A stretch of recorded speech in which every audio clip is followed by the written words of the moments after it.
Tomorrow Girl, issue number 12. This was given to me for the purposes of a review by Antarctic Press. Just to let you know that I have never read any of Tomorrow Girl, so this is the first comic of hers I've ever read or seen, and I have not been paid for this review.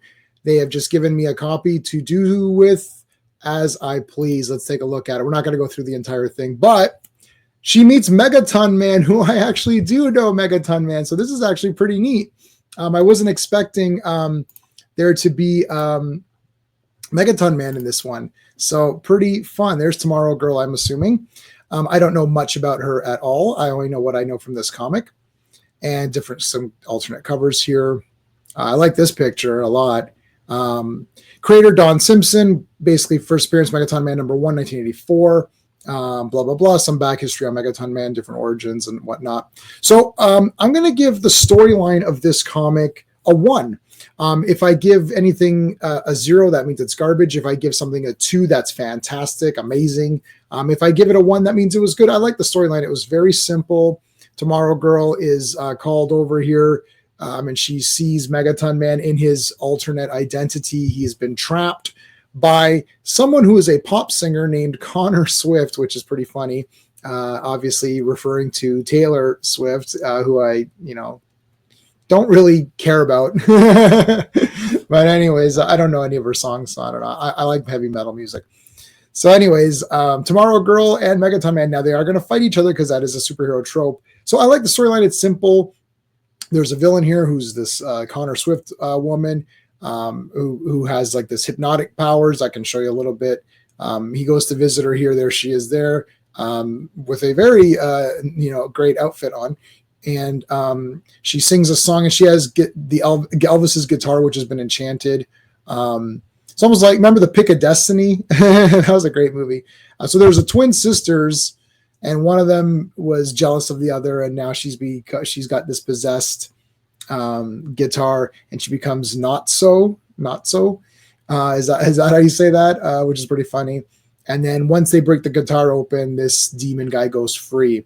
That's it. It's just a fight. So good story. Look, this is obviously a gag comic. This isn't anything that you're supposed to be reading and be like, wow, this is like some sort of like Watchmen, comic or something. It's just a lot of fun. So I liked it for that reason. I'm going to give the pacing a 2 out of 2. It's actually all action. Pretty much whatever page we're on here is a little bit of a story, and then the rest of this entire thing is action. You do get 2 backup stories in this comic book. One is about Tractor Lad, who I guess was a reject from the Legion of Superheroes, and the Scarlet Phantom, which sounds like a Golden Age character, possibly a public domain character, or it could just be a character that was created to feel like he's from the Golden Age. And I actually really do like the Golden Age characters. I'm not going to review those stories. I did read them and they're fine. I don't know if I was giving them a score out of 10, what they would get, because they're very short. They're not really complete, but they're fine. But this is the one I'm mainly looking at here. So the rest of this is just a complete fight and a little bit of a dance off, which is kind of goofy. So good pacing, obviously, on this one, because it's a lot of action and it continues right on. The art is actually very colorful and like these bold lines. I'm going to give it a 1. I do like the art here. I think so far if you're going back through my videos and checking out all the Antarctic Press releases that I've reviewed, this is the 3rd one, I think. The second one I did, which was Kendra, I thought that really fit. This actually does fit, so it's good. It's just, it is more fun. And I like Megaton Man. Like, he looks pretty good. Tomorrow Girl looks okay. Her costume's pretty neat. It's a little bit, I feel like there's some mixture of styles here that maybe I'm just not getting. I definitely like the colors, though. I do like bright colors, so that's kind of fun. So overall, 1 point for the art. The characters, I'm actually going to give the characters a 2 out of 2. I actually really like Tomorrow Girl. She says holy cow, and she says like a lot of things that are similar to like Silver Age kind of stuff. They literally say Silver Age in this comic. I like this Connor Swift character. She's pretty fun. This like Elvis outfit. It's like a weird kind of Dazzler Elvis clone or something. And Megaton Man is awesome. I love that when he's in his civilian gear, he looks exactly the same. I mean, like, how do you not know that this guy's Megaton Man? And this devil character is pretty neat too. I'm not going to show you the full devil character. He's pretty cool though. I'll give him that. I'll say that. Enjoyment factor, I'll give it a 1. You know, I like this comic. I thought it was pretty fun. It's not going to change your life or anything like that. You're not going to read this and be like, that's it. All other comics are trash. I'm now only collecting Tomorrow Girl. Would I read, going forward, would I read the next issue? Yeah, why not? Why not? I'd read it. It's fun. Would I go back and read the first 12 issues? Maybe if they were available, easy to find at my shop or whatever, I'd grab a few and read them. This is the kind of comic that I would probably do as digital comics if I was purchasing them.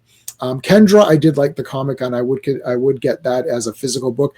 Nowadays, I pretty much only buy the physical comics where they're getting scores of like eight or more. 8 out of 10, 9 out of 10, that kind of a thing.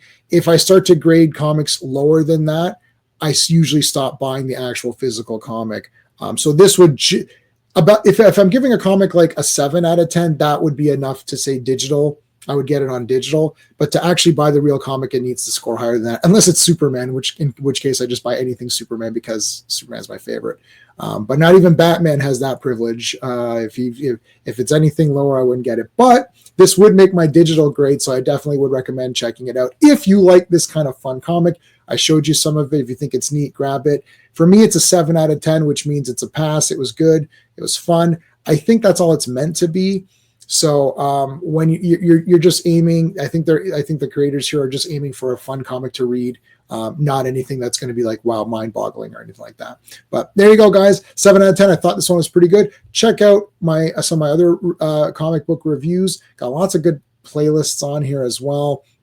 Remember to like the video and subscribe to the channel. That's it. Thanks for watching, guys. Hey friends, you've just been listening to J-Man, and he is the smartest person who ever lived. So make sure you like and subscribe.